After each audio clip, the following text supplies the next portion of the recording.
अब ये वाक्या तो एकदम सही है, 100% नहीं 1000% बोल दो आप इसको, एकदम सही है। क्यों?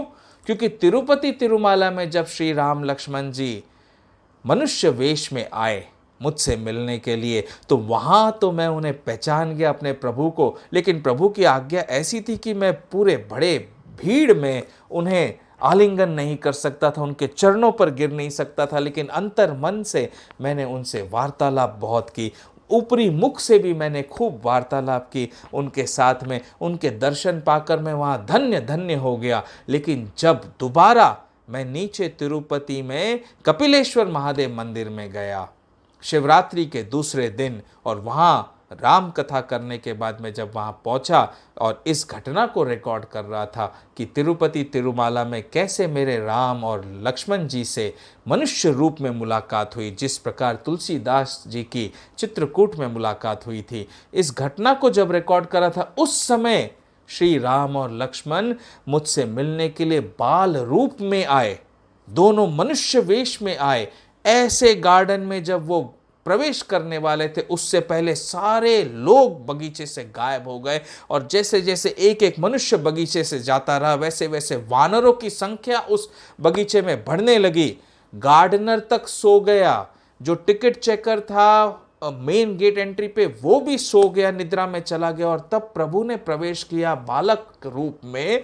राम और लक्ष्मण मेरे पास आए, मेरे पास में बैठे, बैठकर उन्होंने मेरी परीक्षा ली, पूर्ण परीक्षा ली, मुझसे ऐसी वस्तु मांगी जिसके लिए मैं शायद, यदि मेरे शिव जी मुझे तैयार नहीं करते 3 महीने पहले, तो मैं शायद प्रभु को, परमात्मा को वो वस्तु देने के लिए मना कर देता, और परमात्मा को मना करना तो बड़ा दोष हो जाता। लेकिन मेरे शंकर मेरे भोले भंडारी हैं, जिन्होंने मुझे परीक्षा लेकर उस दिन के लिए 3 महीने पहले से तैयार कर दिया था। इतना सब कुछ तैयार करने के बाद भी श्री राम लक्ष्मण बालक रूप में मेरे पास में आकर बैठे, मुझसे बातें की, मेरी परीक्षा ली, और परीक्षा लेकर उठकर वहां से चल दिए।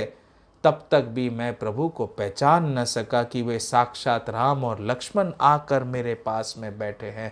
जैसे ही वो बगीचे से निकले, प्रभु ने अपनी माया समेटी, उनके बाहर निकलते ही एकदम से चेतना के पटल जागे, खुले, और मुझे याद आ गया, अरे ये तो मेरे राम लक्ष्मण आए थे बालक रूप में मिलने के लिए, और आज तो पूरा मौका था, मेरे पास बैठे थे। बगीचे में कोई भी नहीं था, सारे मनुष्य जा चुके थे, जो वॉचमैन और टिकट चेकर थे उन्हें प्रभु ने सुला दिया था, केवल वानर थे, मैं था और प्रभु थे।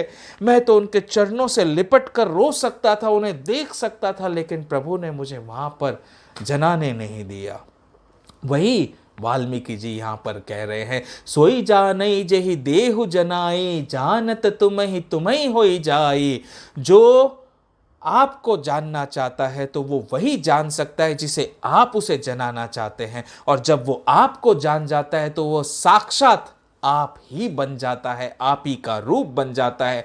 तुमरी ही कृपा तुम ही रघुनंदन, जान ही भगत भगत उर चंदन। हे भक्तों के हृदय के शीतल करने वाले चंदन, आपकी कृपा से भक्त आपको जान पाते हैं, बिना आपकी कृपा के भक्त आपको नहीं जान सकते हैं। उस घटना के बाद में मैंने तो इतना रुदन किया, इतना रुदन किया, आप यकीन नहीं मानेंगे कि साक्षात पर ब्रह्म परमात्मा मेरे से मिलने के लिए आए, और मैं उन्हें दूसरी बार पहचान ही नहीं सका। तिरुमाला में पहचान लिया, प्रभु ने मुझे जना दिया और मैं जान गया, लेकिन कपिलेश्वर मंदिर में मैं ना पहचान सका। मैं प्रभु से मिलना चाह रहा था, उनसे बातें करना चाह रहा था, उनके चरणों से लिपटना चाह रहा था। मैंने मेरे बाबा से बहुत विनती की और बाबा से कहा, बाबा मेरे साथ ये छल कपट क्यों, मैं तो भोला ढाला भक्त हूँ, तुच्छ सा सेवक और दास हूँ, कम से कम मेरे साथ तो प्रभु को ऐसी माया नहीं करनी चाहिए थी। तो उस समय भी बड़ी सुंदर घटना घटी, और उसके बाद में जब मैं बैजनाथ धाम में गया,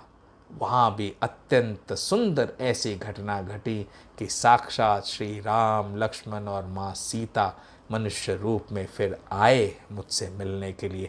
कैसे मैंने उन्हें उधर पहचाना, कैसे प्रभु ने मुझे जनाया कि वो आए हैं, इस सारी घटना का विवरण रामायण सत्संग में है। शुरू से देखिए, तब आप राम को जान सकेंगे, शिव को जान सकेंगे, मुझे पहचान सकेंगे, और अपने जीवन में कैसे आपको जीवन जीना है इसे एकदम।